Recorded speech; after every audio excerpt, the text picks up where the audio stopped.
3 günbəz məbədi. Təxminən 1000 il bundan qabaq, bura atəşpərəstlərin məbədgahı idi. Lakin Azərbaycanda daha qədim abidələr vardır. Azərbaycanlılar dünyanın ən qədim xalqlarından biridir.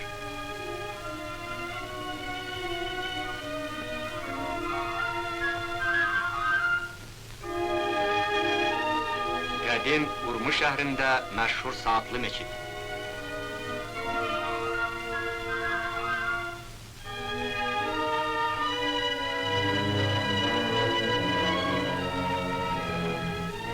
O, hələ də öz gözəlliyini itirməmişdir.